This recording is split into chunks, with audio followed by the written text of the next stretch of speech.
气势蝼蚁，那利用你的气来滋补本座。我叫王耀，一次意外，我重生穿越到了修仙世界。不过还好，在此方天地，一出生我就被这白玉头子所眷顾，从此气运一发不可收拾，挡都挡不住。不过此宝只能预知机缘，还是得自己去寻，自己去把握。我现在能进玉虚山，得亏我脸皮厚，虽然是杂役弟子，不过悄悄告诉你，我有戒指老爷爷，比黑奴还好用。杂役的身份只是一时的。日耀第12年，全国昭告，玄天宗开启10年一度的弟子招募大典。凡属赤云王朝之子弟，年岁未满18春秋，无论出身贵贱，无论男女，均有资格参与此次遴选。次日，历时月余的大规模选拔落下帷幕。赤云国共甄选出108名杰出少年，他们将踏入那传说中的仙门。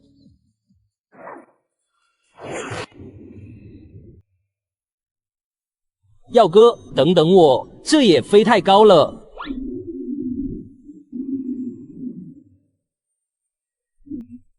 天玄山已至，贫道去请宗门之士下山，各位赤云子弟在此等候，切莫到处走动。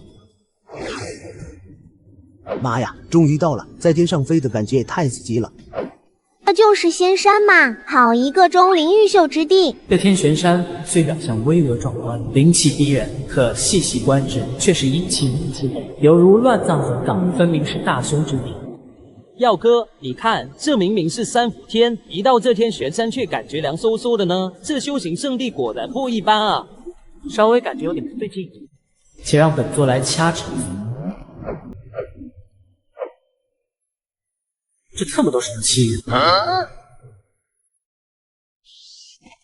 以后诸位就都是同门了，此等缘分不得不珍惜。鄙人张三，祝各位师兄弟师姐妹道途顺利。成仙成个屁！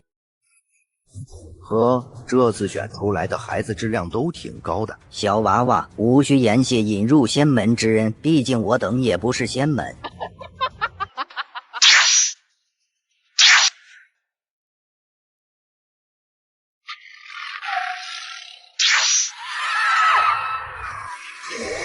各位，欢迎来到玄天魔宗。仙长，不管玄天宗是何根脚，弟子都仰望本宗啊！求仙长垂下。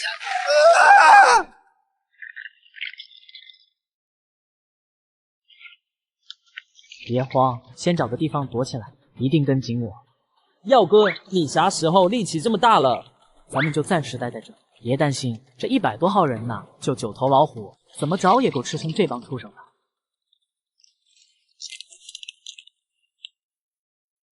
耀哥要拉他们一把嘛，万万不可多管闲事，且记住尊重他人命运。小二，你有点太生物化。那少年，我拉他一把，似乎能得到一些妙处。耀哥，你刚才不是说要减少助人情节，尊重他人命运吗？话又说回来，社会还是要多些温暖，多点爱。在下李康，谢谢这位兄弟搭救。耀哥，再多给社会一点温暖嘛。这人救不了。耀哥，这我的家乡有一招屠捕绝技，习得此技屠恶虎如屠狗，此技名为华爪。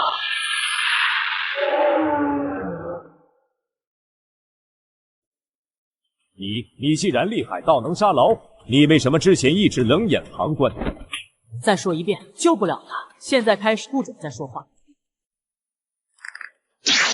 完了，妖道出手了，这下是真的死定了。贫道看到了什么？一个不到15岁的娃儿竟然杀了一头长虎！小鬼，你做了什么？岂不闻天无绝人之路？只要我想走，路就在脚下。很简单，我成尊不就是了？早岁已知世事艰，仍许飞鸿荡云间。一路寒风深如絮，命海沉浮刻独行。千磨万击心铸铁，殚精竭虑铸一剑。今朝剑指叠云处，练骨练人，百炼天。装神弄鬼。我在等时运，而你又在等什么？玄天魔宗竟敢行此血迹勾当，今日我便要替天行道。你看，时运，他来了。玄天宗的事你也敢插手？别跟他废话，我们一起上。聒噪！得救了，耀哥，我们得救了。多谢仙长大恩相救。邪修真当该死！你们是哪家的孩子？禀仙长，本座是……我们是赤云国的子弟。我等参加了仙门选拔，却被带入了魔门，如此这般。敢问仙长尊号是？可怜的孩子，现在无事了。我叫云梦，此间事了，我会送你们回家。回个球啊！本座是来修仙的。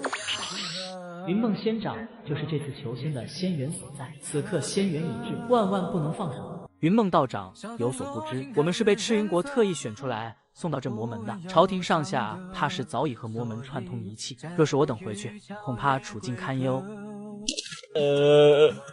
大慈大悲的仙长，收下俺们吧。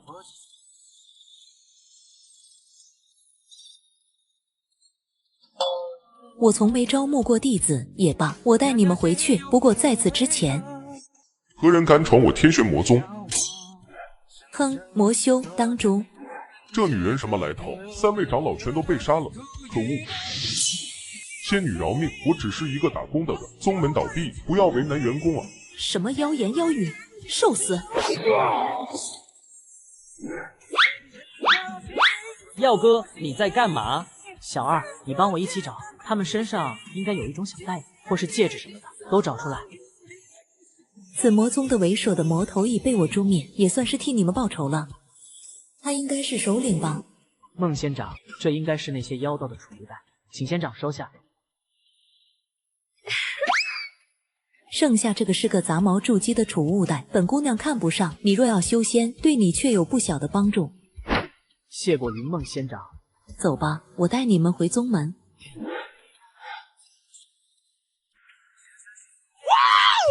卧槽，牛掰！修真界宗门不计其数，多如繁星，我们玉虚山便是其中日月，实力底蕴可是无比的雄厚。修仙界5大顶级宗门，万仙盟5大常任理事宗，我玉虚山便是5绝之一。没想到开局就是如此顶级，看来拜入仙门一事仍有变数啊！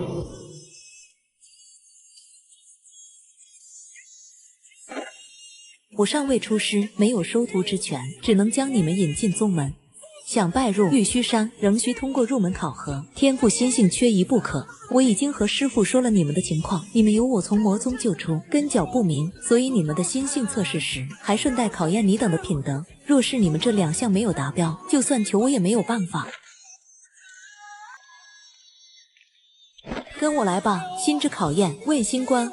云梦仙长，何为问心关？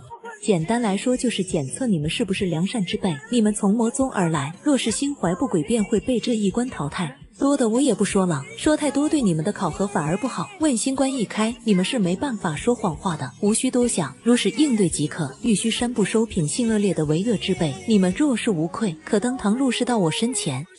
半炷香的时间，诸位，请吧。那我先来打个样。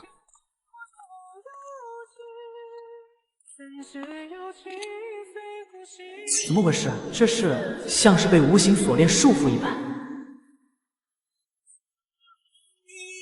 没道理啊！我王耀算不上好人，也算不上恶人吧？王耀，你对那些死去的孩子冷眼旁观，你不会觉得愧疚吗？如此冷漠的你，品行难道不恶劣吗？卧索，找我！好小子，背后给我捅刀子！芋头之前分明指引要救这个，这是怎么回事？还以为救了他能得到什么用，结果就这得了一个教训。哎，那孩子怎么突然开始拱火？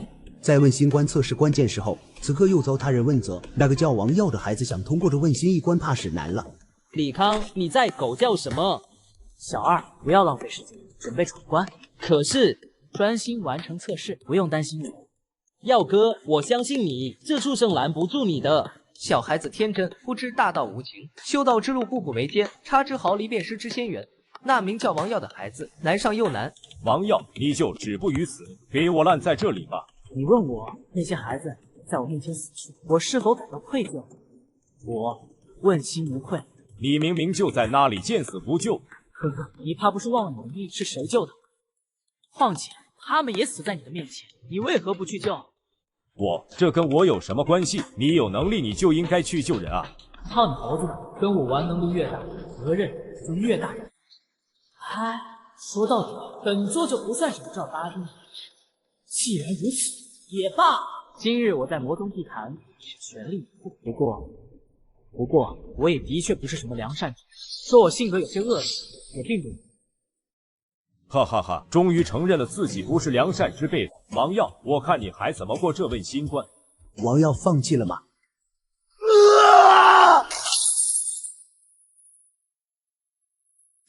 乖乖，我这回可算是开了眼了。我靠，这小子神了，硬扛问心关，这怎么可能呢？本座上辈子背着房贷，背着车贷，背着催婚的压力，背着沉重的业绩。我做过销售，买过保险，我脸皮又厚又不要脸，区区愧疚，本座背得住。怎么会这样？不是说非良善之人不可过吗？王耀怎么还没被淘汰啊？找我是吧？看本座断你先途。我品行不太良善，所以睚眦必报。李康，是我救了你的命，可你却对我心怀恶意，如此恩将仇报，这问心关，你过得去？混蛋！王耀这种人都能过这问心关，我凭什么走不了啊？凭什么？耀哥，我就相信你一定可以的。恭喜，问心关已过，下面试测根骨。唉，这孩子的心性和天赋都不太符合玉虚山的要求。我靠，那猛人落选了。硬抗问心关，却倒在了灵根上啊！云梦仙掌，不知这颜色和形状代表什么？修仙天赋根骨共分9品，白、赤橙黄绿青蓝紫黑，其中白色为1品天赋，可成天灵根，世间罕有，自白至黑，品级依次后排。你所显黄色为4品灵根，王小二则为3品。方青青是2品，如此，王小二和方青青可入我仙门，而你的灵根着实有些普通，很可能无缘玉虚仙门。耀哥，4品灵根听起来还行啊，好歹是个中上之资，这都进不来。4品灵根资质尚可，5品灵根之上都能在修仙意图有所建树，但4品灵根已是仙道飞升的最低门槛，哪怕打上一丝丝的折扣，都会无缘大道。漫漫修行路上，总会有事情造成阻碍，踩着底线的4品灵根几乎无法成仙，所以我玉虚山收徒，极少接纳3品天赋以下的弟子。飞升成仙，敢问仙长，近些年来可曾有人飞升？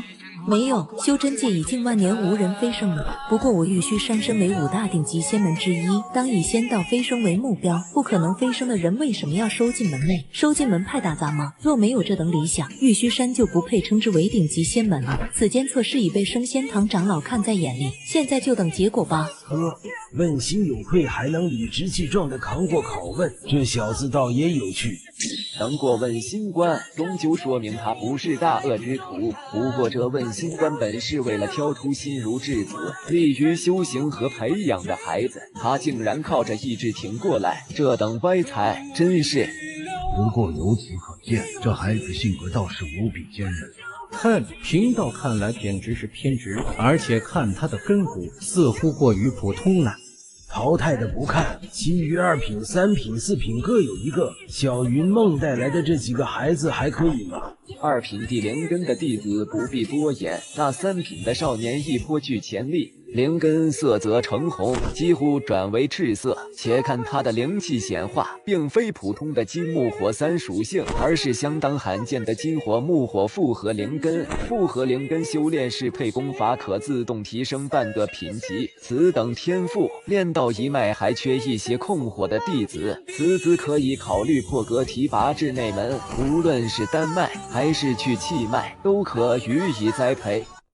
选拔结果已出，通过者汪小二、方青青入内门。仙长，你这就念完了，耀哥呢？王耀并未入选，你也不用灰心。4品灵根虽无缘玉虚仙门，但也是修仙的好苗子，我们可以引荐你去其他门派修行。去其他仙门修行，行吧？此处不留爷，自有留爷处嘛。好的本科不比专科差，本座身负逆天气运，何处去不得？30年河东，30年河西，莫欺少年穷。看来本座出了玉虚山，必死无疑啊！我觉得我和玉虚有缘。我已经说过了，我没有收徒的权利，没通过考核，求我也没有办法。可师姐还说过，根本不可能飞升的人，为什么要收进门内？收进门派打杂吗？对啊，我是说过，不可能飞升的人收进来打杂吗？很简单，我当杂役不就是了？当杂役弟子，你过了问心关，灵根也达到飞升门槛，确实可以在玉虚山做杂役弟子。可杂役弟子十分辛苦，并且资源极少。但以你的根骨，若去其他宗门，可做内门弟子。在你这打基础的年纪，一步慢，步步慢，若是耽误，日后难以弥补。你真要留在玉虚山当杂役弟子吗？我已经想好了，去了其他宗门就会犯大凶险。为了小命相依，当杂役弟子也挺好的嘛。杂役弟子应该也有机会晋升成为外门内门了。虽然可以，但是晋升一世机会渺茫，且异常艰难，每10年也就只有1、2人可以晋升。天下仙门如此之多，你为何要在玉虚山当个杂役？我的命是云梦师姐里，有恩必报，就是我王某人的道。我只想在云梦师姐身边，以报大恩大德。更何况我见识过了玉虚山的种类，见识到了各位师兄师姐的仙人之姿，实在是一心神往玉虚，还请师姐收下弟子。好吧，既然如此，王小二、方青青一会去百凡殿入弟子籍，王耀去杂役处报道。李康未通过问心关考核，不过你根骨3品，可以去其他修仙宗门修行。今日先在杂役院住下，明天会有弟子送你下山。耀哥，你何苦留在这座杂役？我们一起拜入其他仙门也好啊。你不懂，开局杂役处，这便是凡人修仙流的常规开局。杂役处这种逆天之地，正适合我大展拳脚。是丫头，你不会也坑害我耀哥吧？不会，我知道耀哥救了我的命呢。其实我大概知道李康为什么那么讨厌耀哥。我们县里3个人一起通过了赤云国的选拔，一个是我，另外2个就是李康和他的哥哥。李康父母很早就不在了，被大他3岁的哥哥带大。在那魔门，我们3个站得比较靠前，李康的哥哥就那么被老虎咬死了，所以他知道耀哥可以打死老虎，却没有救他哥哥，才会记恨上耀哥吧。这个畜生害他哥哥的是那些魔宗邪人，他迁怒我耀哥是怎么回事？耀哥，你在杂役处会很辛苦，我有时间就会来看你的。你在内门好好修行，不要分心。你若修炼有成，对我才是最大的帮助。今后你就是玉虚山的杂役弟子了。望儿谨遵玉虚教诲，刻苦修行，至此踏入修仙一途，勤而行之，日有所见。杂役弟子每日需领各种差事，楼后荒地需种绿植。清明2天，你的工作就是将荒地挖出6个树坑。看来云梦师姐说的不错，晋升之事果然机会渺茫。王耀真是老天有眼啊！听说你是4品灵根被淘汰下来，做杂役的滋味如何？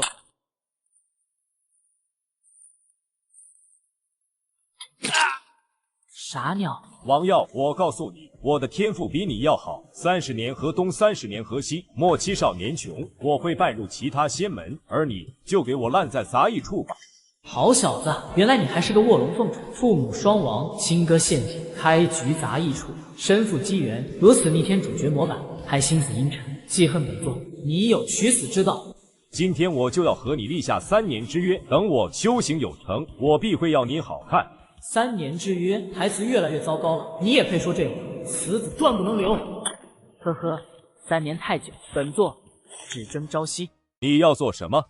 哼，这里是仙门，你王耀还敢在这里动手不成？李康万万没想到，王耀不仅敢在仙门内对他动手，更是敢在仙门之内杀人。饶我一命，求你饶我一命！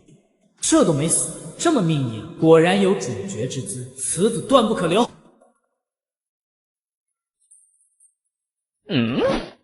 这戒指是你从哪儿得来的？这是我家传的戒指，我给你，我什么都给你，只求你饶我一命。饶你一命可以。考你一个问题，修仙界有哪些境界？炼气、筑基。错，修仙界只有3大境界，那便是道友、蝼蚁和前辈。再给你一次机会，你觉得你是什么境界？道友。不好意思，你是蝼蚁，呵呵。深呼吸，头晕是正常的。此时的王小二和内门的师兄问了杂役处在什么地方，王小二便匆匆下山而去。他去杂役处，既是找王耀，同时也找李康。下午云梦师姐在场，我不敢动手，这个李康敢欺我耀哥，耀哥心慈手软，不把你放在心上，我王小二可饶不了你，待我给他几10个耳光，让他长长记性。耀哥，哦，小二，你怎么来了？我来教训李康，还没凉透，你要不趁热教训教训？王小二有点懵，他只是一个15岁的孩子，虽然这几天已经见过很多死人，可王耀亲手杀人的这一幕，还是让他内心狂跳，缓不过神。我帮你挖个坑，把他埋起来，这要是被人发现了就完了。你先等我把他抬远一点再来。算了，你帮我拿着铁锹就好。月光洒下，群星闪耀，虫鸣声、挖土声、哼歌声融合在一起。王耀正给李康准备着新家，场景显得异常诡异。这时，却有一道呵斥声打破了这诡异荒诞的画面。你们这2个孩子，这是杀了人，准备埋尸。完了！杀人埋尸被发现了。这位师姐晚上好。你把我当空气吗？这位师姐，何出此言啊？我刚才不是和你打招呼了吗？你那么自然的和我打招呼才不正常。你在干什么？你刚才不是都说了吗？我这是杀了人，正准备埋尸。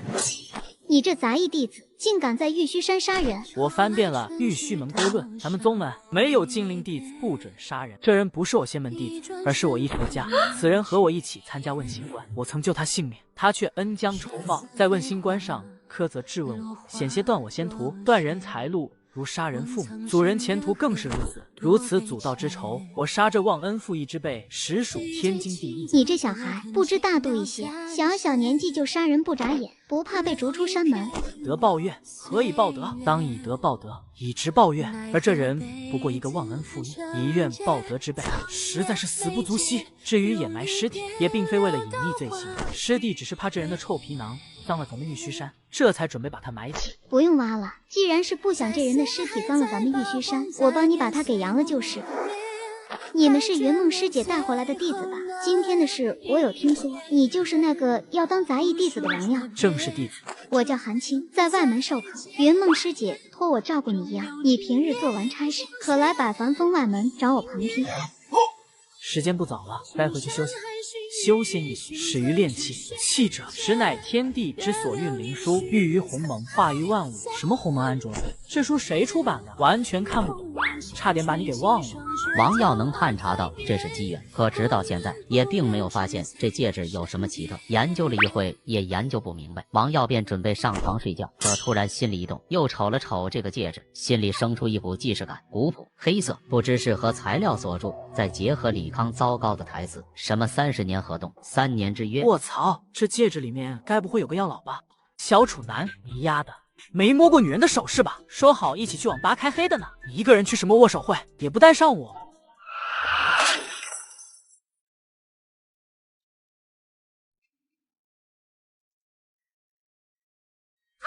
又是这场梦，王耀一次意外穿越到这方世界，与其说是穿越，不如说是转生。他可是从出生到现在整整生活了15年。那黑色戒指，昨天研究了好久，也没发现戒指的奇特。药老什么的，也不过是王耀的一项，他也就不再特别关注这枚戒指。当下他更关心的是尽快去韩青师姐那旁听讲课。王耀边走边看《玉虚炼气卷》，全书晦涩难懂，许多地方都阐述的不明不白，犹如雾里看花。王耀也只能连蒙带猜。不过上面对境界的描述，王耀看得明明白白。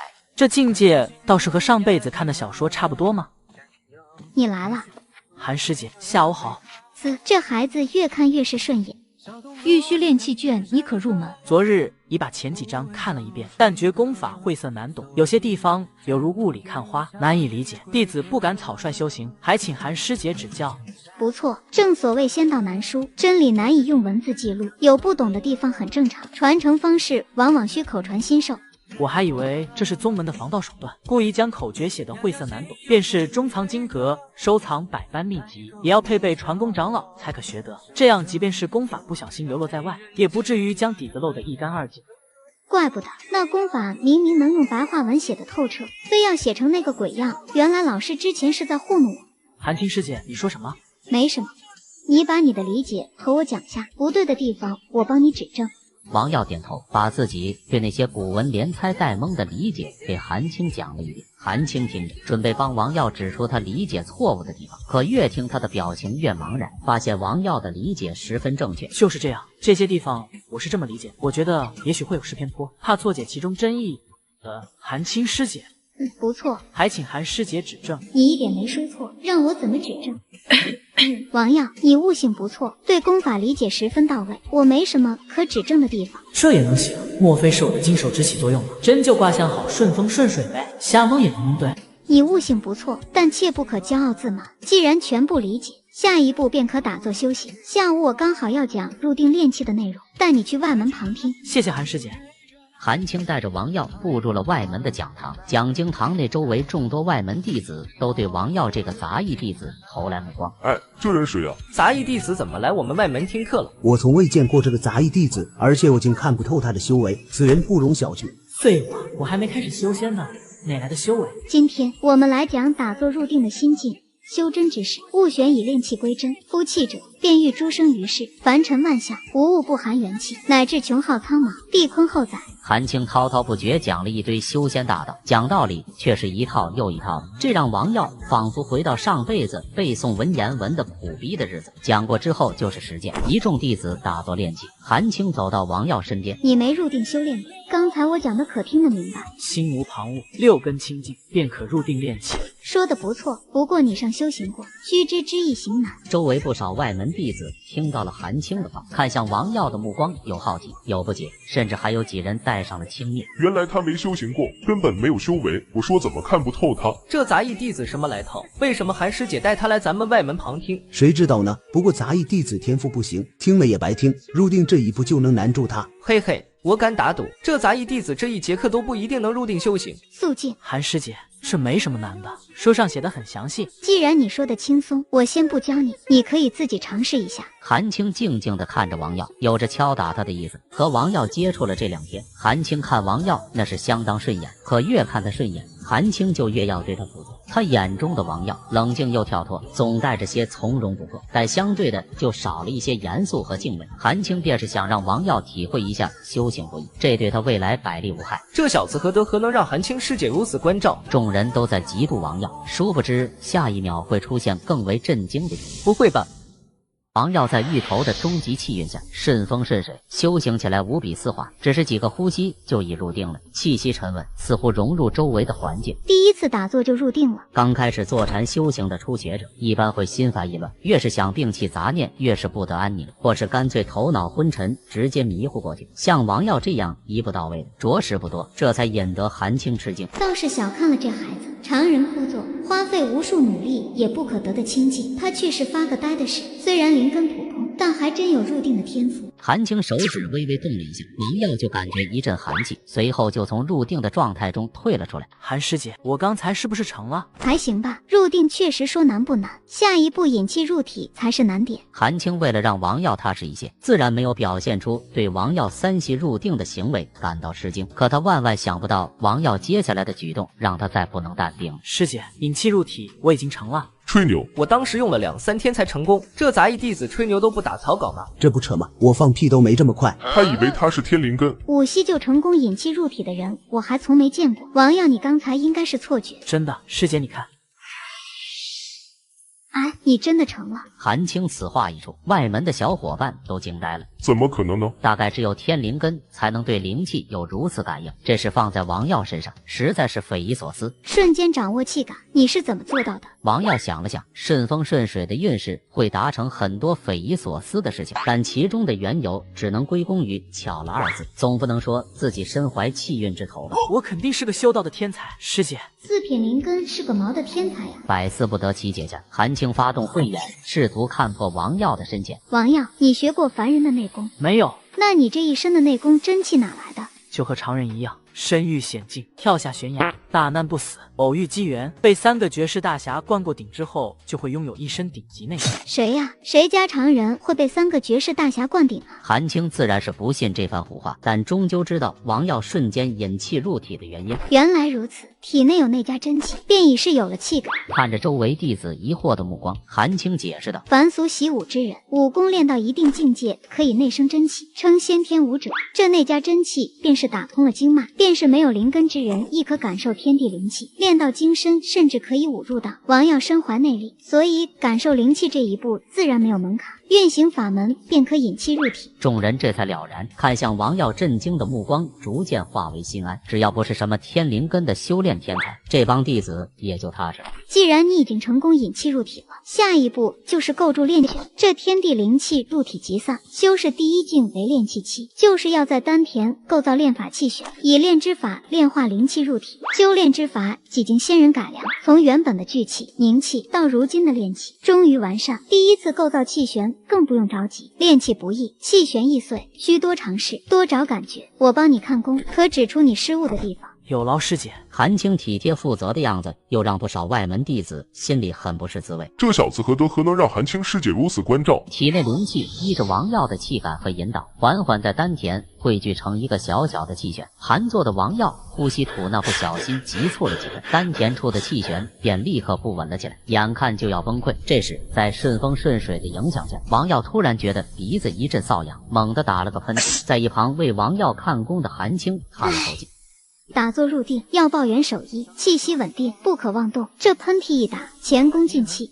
可事实却并非如此。这口逆天喷嚏一打，王耀身形一震，就是这么一晃，丹田内几乎溃散的炼气法旋境鬼使神差地稳了下来。一个拇指大小的气旋浮于丹田之中，缓缓转动，体内丝丝缕缕的灵气好像找到了主心，立刻从经脉周天被炼化至丹田之中。让师姐操心了，不过我好像又成了。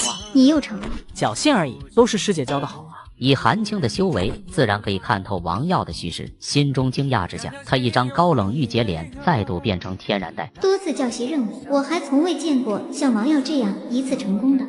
不错。听到韩青对王耀表示了肯定，大部分外门弟子看向王耀的眼光也没有之前那种不屑，反而带上了一些认可。同时也有1-2个弟子对王耀的敌视更多。有能力的人自然会得到尊重，但同时亦会招来他人的不喜。既然你已构建炼气法旋，便可开始修行了。你须知修行最忌1日暴之，10日寒之，不可贪功冒进，须知细水长流。接下来炼化灵气便是水磨功夫，韩青便不再给王耀开小灶。讲堂内所有的弟子都专心致志地打坐修炼。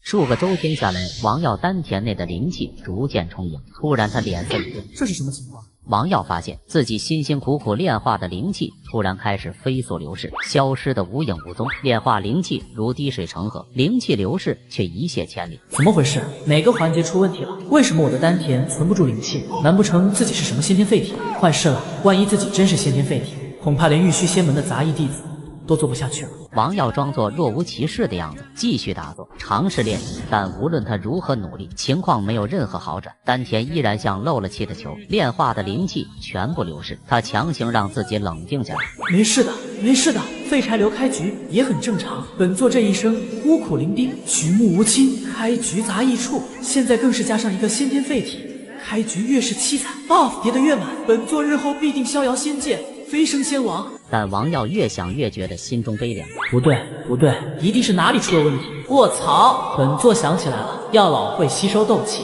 我怎么把这一茬给忘了？这戒指里还真住着一个药老不成？接下炼化灵气之时，王耀将心神聚焦在那戒指上，果然他感受到辛苦炼化的灵气被那戒指吸了进去。戒指窃取灵气十分隐秘，若不是王耀凝神观察，是绝对不会注意到的。看来本座并不是先天废体，丹田内收不住灵气的原因，大概是因为戒指里住着一个老灯。先这样吧，总不能现在把戒指丢掉，等回去再做考量。今天就到这里了，多谢师姐授课。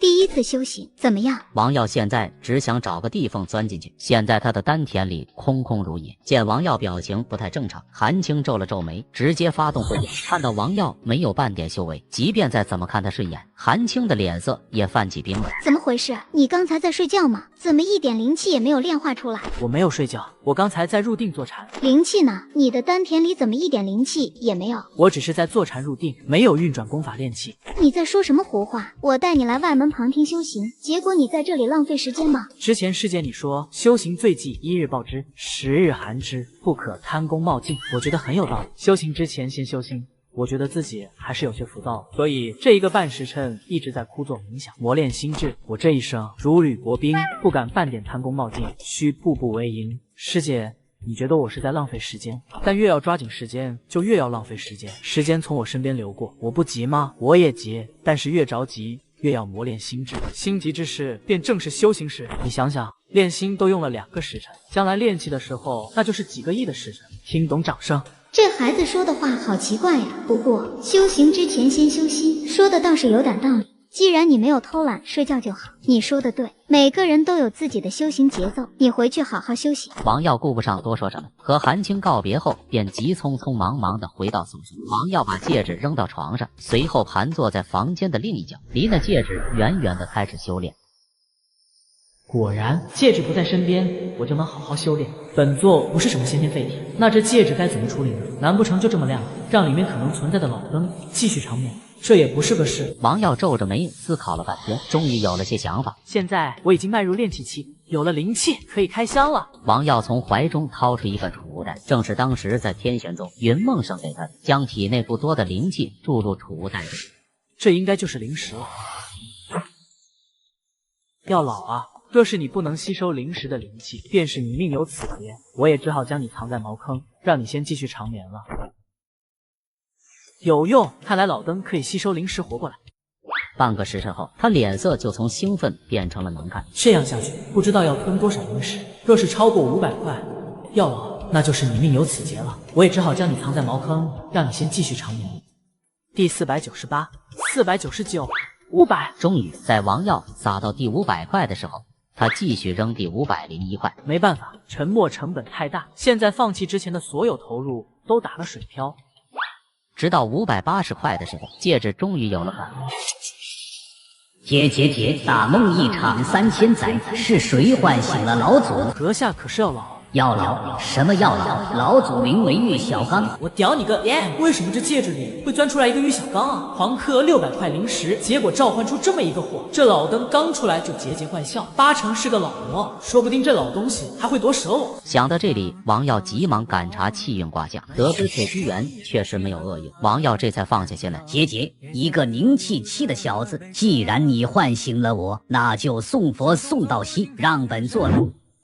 原来本座只剩一丝残魂，此生了无趣。因为是残魂，所以夺舍失败了。这老灯心怀不轨，果然不是善茬。王耀脸上一阵阴晴不定，他想了想，拿起戒指朝茅厕走近，他准备把戒指丢进茅坑里。你要干嘛？装出一副了无生趣的样子，就想接过刚才的事。老邓，你刚才是想夺舍我吧？送佛送到西，好啊，我这就送你去死，镇压在茅坑里，永不见天日。本座已是一丝残魂，此生已尽，无法夺舍重生。那你就乖乖去死。等等，一个小小的杂役弟子，修道艰难，你想不想继承本座衣钵？王耀把戒指老灯唤醒，自然是有这种想法，但现在戒指里住着陈年老魔，明显一身反骨，说不定哪天就会反噬，必须得治一治。不想，我现在只想将你镇压茅坑，不见天日。不想，你这数字可知老祖身份？老祖巅峰时乃大成老祖，收你为徒是你的荣幸。大成老祖又如何？老东西，你难道不知30年河东，30年河西？落毛的凤凰不如鸡，更何况你是魔门之人吧？本座乃正道弟子，岂能与你同流合污？你怎么知道老祖是魔门之人？这个小子似乎早早就知道本座藏在戒指，更是一眼能断定本座是魔道之人。此子看起来不简单啊！而王耀听到这句反问，又被笑道，就好像上辈子一个广西老表一脸不解地问自己：你怎么知道我系广西的你？谁家好人一上场就桀桀怪笑？此灯看起来不太聪明，魔门之人奸诈无耻，断不可信。若要我放过你，你要答应我一件事。什么事？立下天道誓言，我要你认我为主。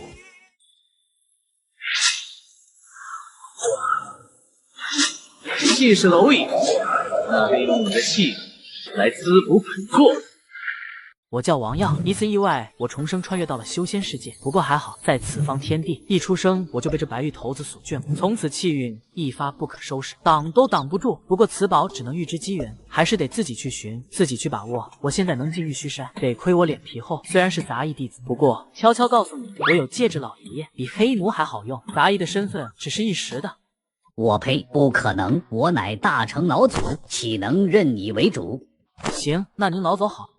等等，我真的可以传你一波，小子，你不用担心老祖会对你不利，我愿立天道誓言，收你为徒，只期有朝一日，你能助我补全魂魄，重铸身躯。拜你为师？我不会拜你为师，只学艺不拜师，而且天道誓言也要由我来拟定。王耀一字一句拟定天道誓言，什么必须倾囊相授，不得藏私，鞠躬尽瘁，不得加害王耀，一切以王耀的利益为主，并且考虑到多种情况前提，篇幅极长，誓言更是十分严固。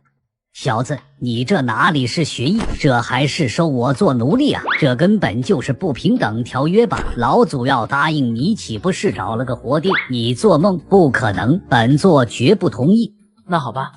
小子，老祖同意了，但你必须拜我为师，只学艺不拜师不行，不然老祖凭什么倾囊相授为你考虑？不然你就扔吧，扔进去永不见天日，老祖我也认了。话都说到这份上，王耀知道再打压下去也没什么用，其他条约如果成立，拜师什么的不过是面子浮云。但这老登明显十分注重这层传承关系，可拜玉小刚为师，王耀心里多少有些难以接受。怎么小小年纪就将正邪看得这么重？本座是魔修就拜不得，魔不魔门的无所谓，主要你是玉小刚啊！若你信仰，我一定带头就拜。偏偏你叫玉小刚，本座怎么了？他这时才察觉到，王耀好像不是歧视他魔门身份，而是歧视他的名字。要不然你改个名吧。玉小刚最终也没有改名。好吧，我同意拜师。刚师傅，天道誓约已成，从此你便是老祖的徒弟了，你要敬我如父。敬你如父？说什么梦话呢？刚子，你叫我什么？刚子啊，你不玉小刚吗？有何不妥？小崽子，老祖我是你师傅。此一时彼一时，天道誓言已立。若是之前，你自然是玉老；现在嘛，你就是个老妪。欺师灭祖，欺师灭祖啊！你这样不管伦理纲常的庶子，还是正道玄门的弟子？姐，我这不就入了您的门下吗？好小子！可天道誓言已立，不管如何，他都要对王耀传道解惑，倾囊相授。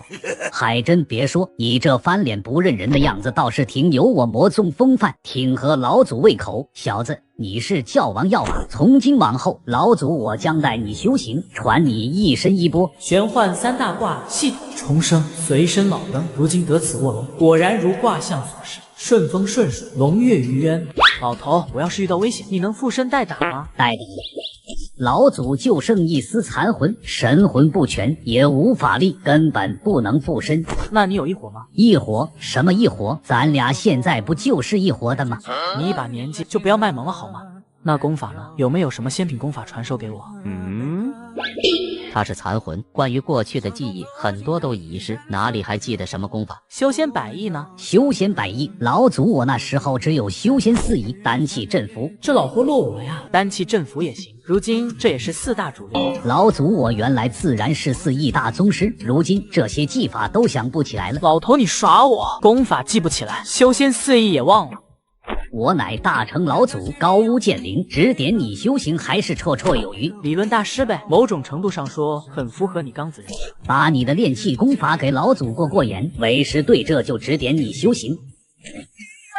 老祖我看不懂，炼气期的功法你看不懂，如今的文字和老祖当年大不相同啊！老祖我不认识。我尼玛，别人家的随身老头传功法送你，自己召唤出的老登记还是个文盲。于是王耀只能一字一句的念给玉小刚。如今的凝气期功法竟如此精妙，字字珠玑啊，比老祖当年的法门玄妙不知多少。你且等我好好研究一下。看到一卷炼气期的法门，都让玉小刚大开眼界。王耀也真是大开眼界。你不过是旧时代的残党，新时代里可能没有能在你的手法。玉小刚完全打破了王耀对借着老登的期待感，不再理会他，转头研究起那个储物袋。储物袋中的灵石还剩一1000多块，其他的还有10几本魔门功法，10余柄不知品阶的剑技。最引王耀瞩目的还是一柄魂幡。看到这魂幡，数日之前的魔门惨案又浮现在了王耀眼前。会不会把这玉小刚寄到这番里，才是这老登正确的使用方法？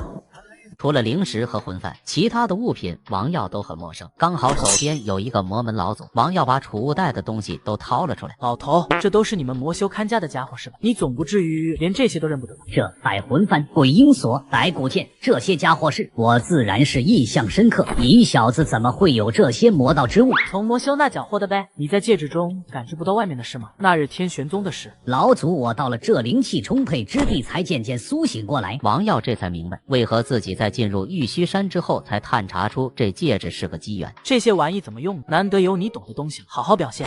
这是采阴修灵法，采阴补阳，双修邪功，属于下等功法，并无大用。王耀翻了翻，发现插画精美，姿势众多。此等污秽之物，我必须留下来，好好谴责。这是白骨剑，抽数百活人筋骨炼成，专破护身功法。2阶法器，百魂幡，养生魂、冤魂，可放恶鬼。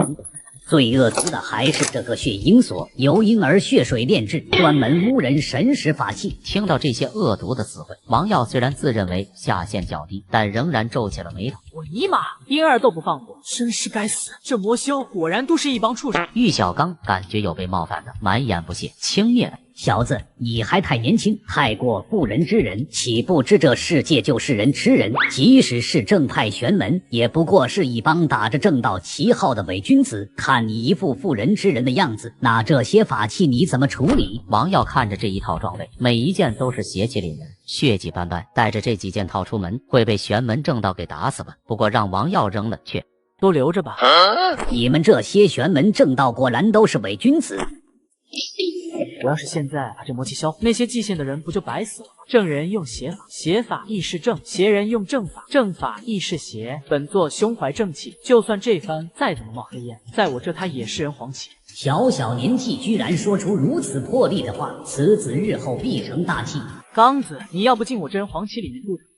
混小子，那老子就真的死了，其他东西也就罢了，血鹰锁你小子也要留着。你不说这玩意污人神识，法宝不是挺好用的吗？此等埋汰人的邪气，老祖当年可不会用，这是最下等的邪修才会练的玩意。埋汰人，最下等，就好像往法器上屙屎拉尿，对敌时用来恶心别人。哦，懂了，果然好用。此子天生的魔修苗子。这么片刻的功夫，玉小刚魂体暗淡的机不可见，急忙钻回戒指里。这里可是仙门，魔修可是要进猪笼的。你藏在戒指，不会被发现吧？我乃大成老祖，我若不现身，谁能发现？话说这小子是怎么发现老祖我的？看不透，而且这小崽子行为举止完全不像这个年纪的孩子。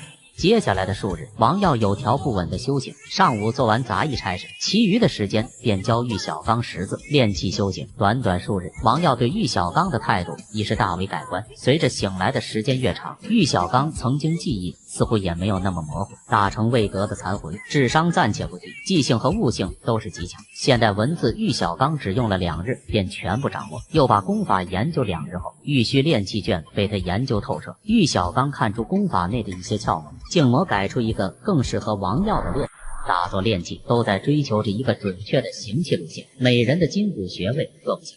玉小刚魔改的功法几乎100%契合王耀的身体。以这宗门灵气充沛至极，无需借灵石修行，修为提升太快，反而不美。怎么样？入定之时，身体前弓半寸，是否灵气吐纳更为流畅了？人类的本质就是真香，新功法修行的速度翻了1倍。王耀立刻变了副嘴脸，刚子这称呼再不提及，一口一个刚师傅。刚师傅说的不错，刚师傅，其实我打小就看你行。几天前还一口一个刚子，和老逼灯的王耀如此变脸，玉小刚不由得在心中感慨，此子未来必成大器。一晃数日，王耀灵气渐渐充盈，终于渐渐扩及全身。自修炼以来，日夜不肯放松。这3天36个时辰，我殚精竭虑。今日道爷我终于成了。修炼3天，让你说的跟3年一样。一个凝气1层，让你说的好像成仙了。灵气炼气1层，耳清目明，气血充沛，不错。结束本次，王耀感觉自己耳清目明，头脑清醒，智力都似乎有所提升。1+1等于2，2+2等于4，4+4等于8。我算得好快，我变聪明了。明显算错了吧，小子。你就说快不快吧。王耀欣喜地感受着身体的变化，至此不再是凡人。我，王耀。拥有窥视天机的神通，以芋头为引，算吉凶，觅机缘，踏上修仙之路。随后，王耀便去杂役处报备境界。杂役弟子迈入炼气修为，每月可领取2枚灵石，所做事务也会多一些油水。1周就迈入炼气1层，这小子背后必有妖人指点。炼气修为的杂役弟子每月只能领2块灵石，而外门弟子每月则有20枚，内门弟子更是有50枚之多。凡是内外门弟子可接宗门事务和任务，那些正式弟子的工作都是有灵石可拿，而杂役弟子的差事就只值那1块灵石，其余资源的分配更是完全没有可比性。看王耀盯着自己的储物袋，以为王耀没见过，这是储物袋，都知灵气，可装若干物，你就不要羡慕了。这个外门弟子才能领到。谁羡慕你了？苦性难。既已炼气，便可不用一直做苦工。今日事务，除去伐树的苦工，你还可以从中挑选青云峰采灵草、百凡殿整理资料、福禄堂分割符纸。采灵草和整理资料的牌子还剩好几个，唯独分割符纸的牌子仅剩1个。师弟，我推荐你选采切符纸，不仅任务轻松，还可以旁听一些符箓之道，甚至还能拿到1、2张符箓，是杂役弟子里最上等的美差之一了。快，选采符纸，让老祖看看当今符箓有何进展。王耀想了想，并没有立刻伸手。他记得当时坐着非洲，在玉虚山脉惊鸿一瞥，曾看到数十道机缘，其中某一道机缘之光的地点应该在采灵草任务的青云峰。这样的话，应该选青云峰的任务才是。住手！哈哈。师弟，让你住手，你还真住手！这最后一个采符纸的名额，手快有，手慢无啊！小子，这能人，干他！干鸡毛啊！王耀本来就不想去接采符纸的任务，不过王耀下意识地打量了一眼那截胡任务的杂役弟子，随后一愣，只见那选采符事务的弟子在拿起牌子之后，头顶竟冒出了丝丝缕缕的黑烟。你真要选这个采符纸的任务？哎呀，师弟啊，多说无用，要怪就怪你太犹豫。就算你再怎么求我，采符纸的任务我也不会让给你的，哈哈哈哈！牛的，这不是上赶的找死吗？算了，命该如此，我选采灵草。小子，你怂什么？干他！给老祖干他！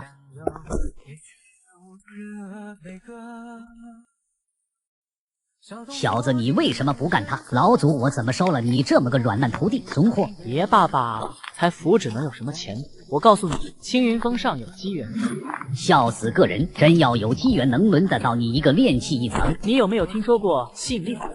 你相信什么，就会吸引什么，最后便会得到什么。越是相信，就越会提升自己内心的能量，能量越大，越能吸引成功。听懂掌声？老祖，我曾经领悟的法则，2只手都数不过来。博览众法，什么吸引力法则，闻所未闻。那是你孤陋寡闻，没文化。毕竟你是个文盲，哪有文化啊？庶子胡说八道，我乃大成老祖。玉小刚不满的咆哮，王耀懒得去听。这老头翻来覆去就会那一句，连脏话都不会说几句。身为魔修，素质明显有待警惕。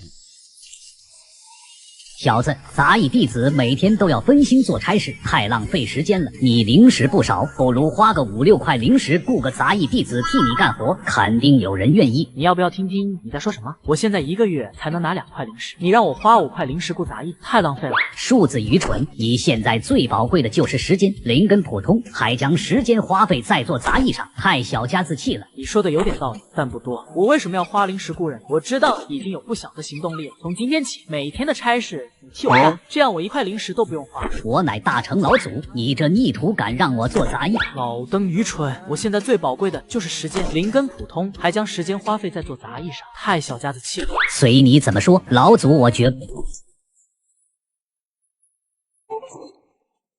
这随身老灯真是越来越好用了。刚师傅辛苦了，又帮我节省1小时的修炼时间。小子，药采的差不多了，你说的机缘在哪？那我们继续走吧。对了，还得辛苦你背着背了。臭小子，你是故意折腾老祖我是吧？你不是有储物袋吗？哎呀，你瞧我这脑子，把这茬给忘了。到了。哪呢？这不是死胡同吗？也没路啊！天天嚷嚷大成老祖，大成老祖，你行不行啊？瞧好了。小子，你怎么知道这里别有洞天？都说了吸引力，要相信相信的力量。正所谓念念不忘，必有回响。人类的精神力量是无比强大的，只要意志坚定，就不可能不成功。听懂？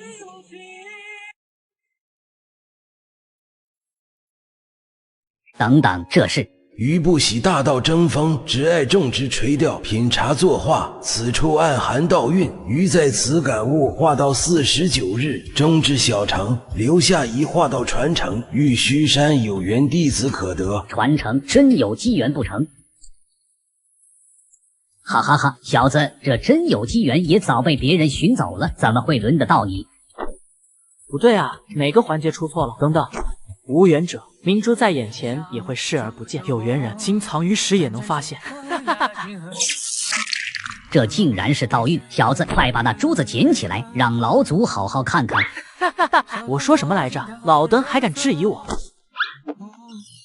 生鱼片是死鱼片，咖啡因来自咖啡，半径越大则直径越大。2个字其实是3个字，红灯其实是等于灯，救火其实是在灭火，太空有空间站，太极没有空间站，掉地上了其实是掉地下。自己的年龄乘以2，再减去自己的名，就能得出自己的真实年龄。奶酪越多，奶酪桶越多，奶酪桶越多，奶酪越少，所以奶酪越多，奶酪越少。落后就要挨挨打，使人谦虚，谦虚使人进步，进步使人骄傲，骄傲使人落后，落后就要挨打，所以落后就会落后，挨打就会挨打。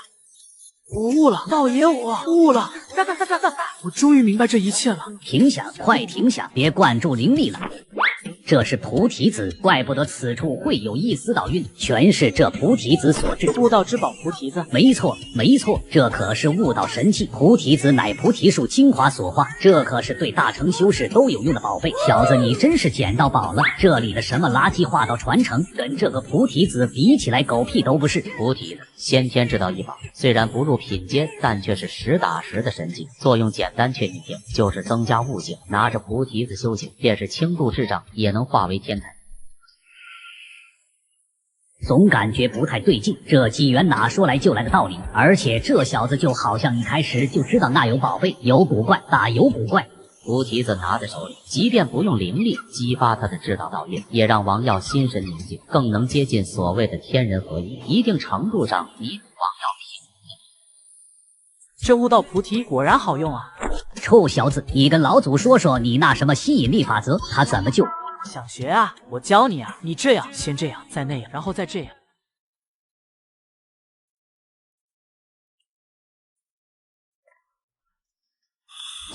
王师弟，你昨天没选裁剪符纸，实在是塞翁失马焉知非福。师兄何出此言？昨日去福禄堂的杂役弟子死了3个，福禄堂执事正在研究一种丹火符，希望能以符炼丹。之前研发了1、2阶符箓都没什么问题，可昨日开创的3阶丹火符却发生重大事故，刚画好的符箓当场性炸了，受伤的弟子不计其数。世事无常，生死有命啊！生死有命，富贵在天。幸好本座天天富贵。话说，虽然已经取了1道机缘，但是还有好多道机缘所在区域却是杂役弟子根本去不了的。不行，该想想如何晋升外门弟子。这几天去问问韩青师姐有没有路子吧。自从有玉小刚在身，王耀对玉虚炼气卷的要义已经领悟极深。上周之后，便一直没有去外门找过韩青。只是让王耀没想到的是，韩青竟会先一步过来找。来了来了，早啊，韩青师姐。几天未见，来看看你的修为进展。还好这孩子没事，要是被丹符炸出个所以然，云梦师姐那边可怎么交差呀？你已经练气一途，果然还是被发现了。哎呀，侥幸而已。修炼一途哪有什么侥幸？想必你应是颇为努力。不错，最主要的还是我的努力。我这一生如履薄冰，加入仙门之后不敢有半分松懈，睡得比狗晚，起得比鸡早，每时每刻都在努力，无时无刻不在勤奋。我相信这世界上有2种天才，一种是忍术型的天才，而另一种就是我这样努力型的天才。我呸！狗屎，都是靠老祖魔改的功法才能提速。韩青不知此中关节，顿时被唬住，心里颇为欣慰之感。如此努力上进的孩子，也不枉自己用心关照。王耀，你应该想从杂役弟子晋升至外门吧？我可太想了，只是师弟看门规里并未写晋升内外门的法子。莫不是修为达到一定境界便可晋升？玉虚仙门分内门、外门、杂役，并不是你以为的那般随着年限就可以晋升。外门金丹弟子一抓一大把，便是修为再高，也不会从外门晋升到内门，一直到元婴期才可成宗门执事。卧槽，这有点坑爹啊！也就是说，我就算金丹了，也是个杂役。哼，那倒不会。杂役弟子入门10年内筑基，可入玉清宫就职晋升。玉清宫。听韩青解释了一番，玉清宫是玉虚山在外的分坛，享受的资源尚且不如正常外门。懂了，一本大学也有专科分校区。什么是一本大学？没事，师姐你继续讲。无论是杂役升外门，还是外门升内门，需符合3个条件：一、修仙百艺有一项天赋得到宗门认证；二、斗法之能达到同届弟子一流水准；三、对宗门有重大贡献。这3个条件对于正常弟子来说确实太过艰难，但对本座来说只能说还行吧。不过这第3点重大贡献，不知道上交一个大成魔修残魂算不算重大贡献？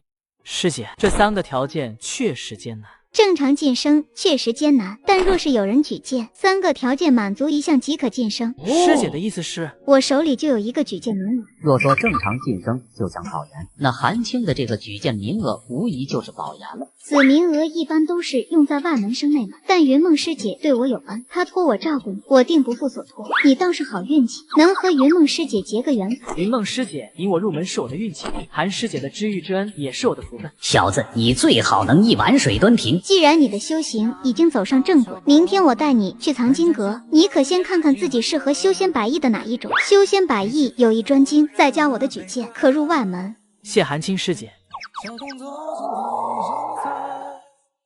韩师姐，您手中的推荐名额，还请对江河关照1、2。师姐的修为卡在金丹初期许久了吧？这2瓶5行净灵丹有助于破境。师姐笑呢？临江山灵丹你且收回，推荐名额我已有安排，林师弟请回吧。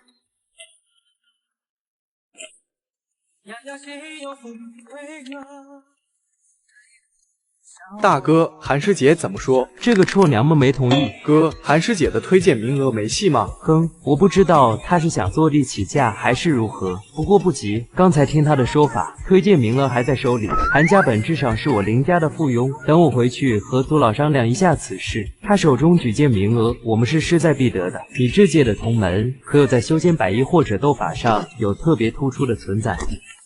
入门1年来，同门的心思全在炼器上，并没有什么人分心修仙百艺。倒是有一个叫韩天的斗法奇才，炼器中期无敌手。斗法奇才韩天，他也姓韩。韩青的推荐名额，说不定就是准备给此子。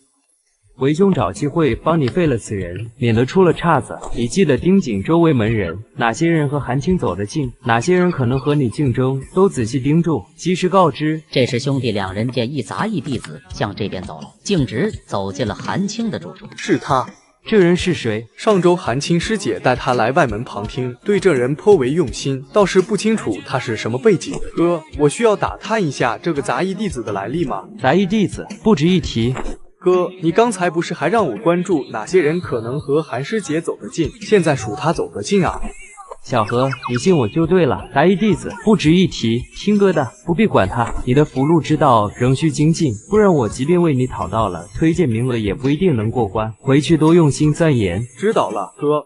宗藏经阁藏书万万卷，传破万万千，修仙百艺，你准备钻研哪一道？倒是没有想法，一会我都看看吧。王耀心里想着不对，读书是不可能读书的，有记忆力惊人的随身老登在身，当然要让老登来读。这里就是修仙百艺区，你一会看的时候，不要光找感兴趣，更要找擅长的、合适的。等会我再来找你。王耀随手拿过一本阵法书籍，看了几眼，感觉颇为枯燥，大部分经文典籍全是晦涩的古语，理解起来急需耗费心神。若是拿着菩提子，倒是可以快速学习。算了，还是让老登先把这些书都背下，先提升老头的文化，自己回去慢慢学也不迟。老头，抓紧背，是时候展现你大成老祖的实力了。庶子逆徒，哪有徒弟逼着师傅背典籍的？哎，今天你不就见到了？别废话，赶紧背！你现在一问三不知，怎么教我？玉小刚也不在此。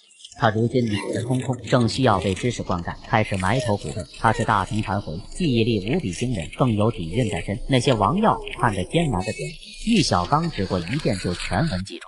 王耀，你这是在玩闹吗？韩师姐何出此言啊？我带你进来是为了让你学习修仙百艺，你这样胡乱翻书，能学到什么东西？别说理解了，你这样连每一页的内容都看不全。师姐，我没有乱翻书，我这是在学习。我打小就聪明，看书从来都是这么看的。放屁！师姐，我知道你很急，但你先别急。我有什么好急的？你不认真学，没法晋升是你的事情，我有什么好急的？师姐是觉得我没有认真看书，是在浪费时间。其实我这是一种读书法，名曰量子波动速读，运用高感知力进行量子速读，大脑会呈现动态影像，将书本内容完全储存于大脑的记忆宫殿之中，一盏茶的时间便可阅读超过10万字的书籍。真的吗？当然是假的。你小子还会这么厉害的读书法？这老傻灯，你听那小子放屁！什么狗屁量子波动速读！老夫在这藏经阁镇守多年，上至仙家一流功法，下至凡间奇技淫巧，什么邪门之术老夫没见过。你这量子波动速读却闻所未闻。见过诸葛长老。小子，筑基修士尚且不能做到如此过目不忘，金丹修士神魂磅礴，才能如此扩印群书。你一个炼气一层的杂役弟子，吹牛也不打草稿。你走吧，小韩以后不要再带他过来了。坏了，这王耀怎么还在一直翻不停？都什么时候了？诸葛长老他不过一个刚入门的孩子，您别跟他一般见识。不必多言，老夫最厌恶的就是不尊重知识之人，不要替此子求情了，朽木不可雕也。听到诸葛长老说王耀是朽木，韩青心里微微不喜，但也不好再多说什么。诸葛长老语气坚定，他一个内门弟子，在长老面前能有什么薄面？看来以后没法带王耀来藏经阁。这小子总喜欢说胡话，这次的事情让他长个教训，得好好教一教他。他想看什么书，以后自己带给他。诸葛长老莫要怪罪，韩青这就带王耀离开。可王耀直到现在手里还在不停的翻书，心平气和，气定神闲，好像把传功长老当空气。这时又换了一本，继续了。好小子，还在这胡闹！老夫的话真是半点听不进去，根本不把我放在眼里。长老误会了，弟子读书一向心无旁骛。别胡闹了。女人，让本座先装个逼！还敢嘴硬？既然你说你在学习，我倒要听听你说的量子速读是如何修行的。长老说的不错，量子波动速读只不过是弟子的玩笑之言。玩笑之言？藏经阁岂是你的玩闹之地？我知道你很急，但你先别急。量子速读是玩笑之言，但弟子确实有过目不忘的本领。这110本书，弟子已用心记下。长老若是不信，不如考考弟子。好小子，真是死鸭子嘴硬！老夫在藏经阁守了多年，这些书早已烂熟于心。既然你口出狂言，我便考考你。丹药论第3章，丹火之理是之为何？说啊，刚师傅你快开金口！等等，我知道你很急，但你先别急。老祖我刚才记得太多了，有些耗费心神，一时想不起来。你让老祖想想。老都没谱，关键时刻掉链子。欲成仙，先拜天。天上宫阙有神仙。成仙道，道3000，毁人道，灭人间。炼仙蛊，宿命天。剑斩太白，犹定仙。半生清醒，半生癫，半生执拗，半生奸。万我负，九转路。半句阳，灭星宿。天欲灭我，我灭天。水到魔尊，不是仙。光阴有路，红莲柱。天外道魔寻香路，大爱故交有乐土。春秋蝉鸣开前路，骨生骨肉苦相连。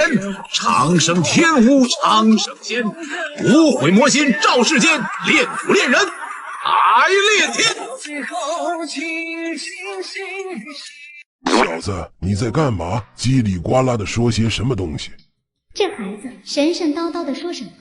丹药论是炼之道，我不由得有感而发。别废话了，快滚！看，又急。倘若我要是记得呢？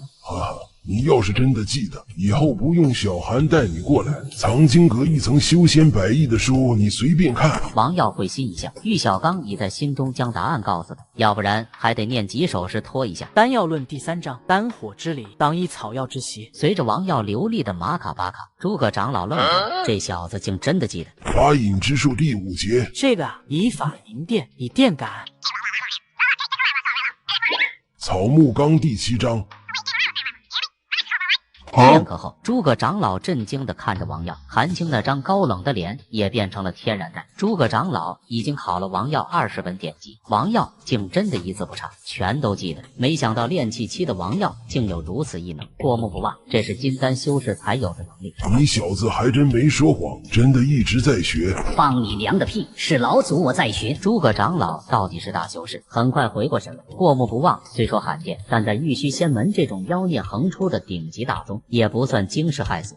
马马虎虎吧，过目不忘，确实是种本领。老夫承认你没在这胡闹，但你这么走马观花，光记住了有什么用？不如好好钻研一本。只是记住没有用，你更应该看看自己对哪一种道更感悟，用心去学习一道。像你这样囫囵吞枣，终究是虚妄。弟子其实就这么看一遍，就已经有所理解了。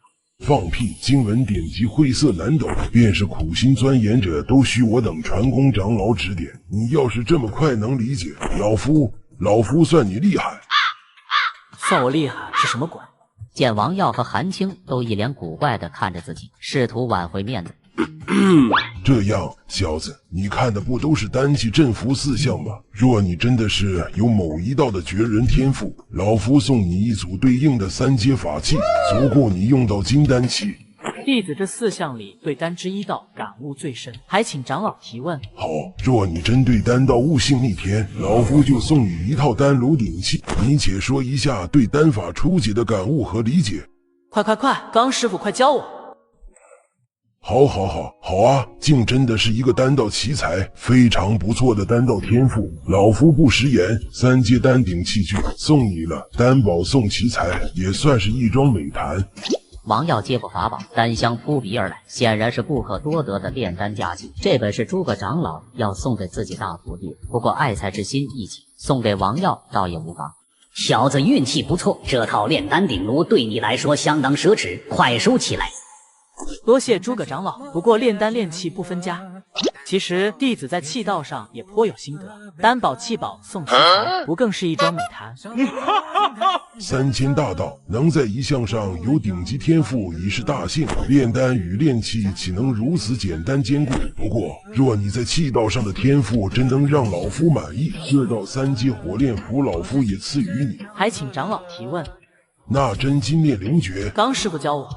好小子，老夫还是小看你了，没想到竟在丹气2道上都有如此顶级天赋。这3阶炼火符，这是诸葛长老要送给自己2徒弟，此时也给王耀掏了出来。长老，我一看这3阶宝符，突然觉得自己在符箓之道上也有些浅薄。丹宝、气宝、符宝送奇才，这更是一桩美谈。还请长老出题。好，老夫就再考一考你。不可能了，怎会有如此3道大才？诸葛长老也是个实在人，虽然心中震惊茫然，还是掏出了一套3阶伏笔纸。掏出这套符宝，诸葛长老心中有些郁闷，自己最疼爱的小徒弟的礼物也。长老，其实吧，弟子在阵法上也略懂1二，丹宝、气宝、符宝、镇宝送奇才，这更是一桩美谈啊！请长老提问吧。你小子到我这进货来吗？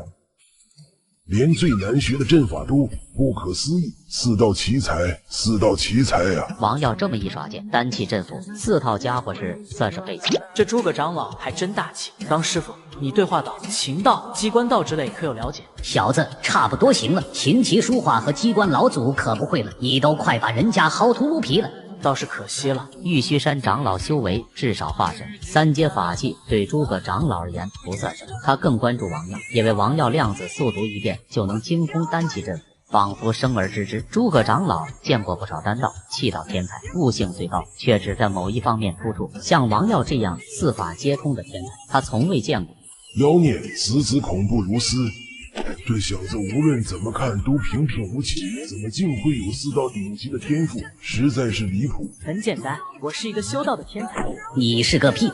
王耀表现得仿佛生而知之，但诸葛长老眼神突然一变，心中生出怀疑：如此妖孽之人，或许并非天才，而是被某个老怪夺舍。诸葛长老凝视着王耀，心中波澜起伏。这少年的丹气符阵4道天赋齐聚，堪称妖孽中的妖孽，甚至罕见的天灵根也未必有他这般慧根。他心中震惊，但很快警觉起来。回想刚才的问答，王耀对丹气符阵的理解固然深刻，但某些地方思路却显得古板落后。难道王耀并非天才，而是被某位古老修士夺舍了？搜魂之术对修士忌讳甚深，不仅会引起修士的极大反感，并且会对被施术者的神魂造成极大的损伤。诸葛长老不可能因为自己的一丝怀疑就毁了这么一个好苗子，他只是用手段检测了一番王耀的灵魂，并没有发现王耀有什么异常。好，虽然灵根平庸，但悟性极佳，未来必有一番作为。若不是战队问题，老夫都想收你为徒了。可惜啊！小韩，你那里有举荐名额吧？这小子一定要提拔到内门。从杂役弟子直接晋升为内门。韩青心中一惊，但想到王耀有4道顶级天赋，仅仅外门却是屈才。好了，藏经阁关门的时间已经到了，今天先回去吧。什么时候想来看书，便直接过来。小王耀，虽然你在修仙4艺上天赋极高，但还要记得修仙100艺皆为外道。我等修士主要的还是提升仙道修为，修艺不修仙，一切皆是空。长老说的是。丹气符阵，4道天才。本想着你能有一种修仙100艺的天赋就已经很不错了，没想到你竟然有如此天资，还要多亏韩青师姐教导的好。你妈的，那都是老祖教的，管这女人屁事儿。老登愚蠢。逢场作戏、溜须拍马的道理你都不懂，你当年是怎么一步步修炼到大成期的？被他这么一提，玉小刚也觉得自己这缕残魂苏醒之后，智力似乎的确大不如前，越想越这是你的天赋，跟我没有关系。既然如此，也就不用再等上几个月了。我现在就可以将你的推荐名额提上去，等举荐名额走好流程，就直接接你到外门。而真正晋升，就是要参与下个月的天赋考核。天赋认定分为笔试和实践，你是晋升到内门还是外门，就看你考核的成绩了。虽然你有4道顶级天赋，而且还过目不忘，但切记不要骄傲自满，记得好好参悟。这个自然。对了，韩师姐，诸葛长老之前说的那半拉子话是什么意思？什么战队问题？你倒是爱寻思，不必想太多，只是因为你是云梦师姐领回来的，诸葛长老的家族和云梦所属派系不对付罢了。党派之争吗？玉虚仙门家大业大，勾心斗角在所难免。如此说来，自己也算是云梦一脉了。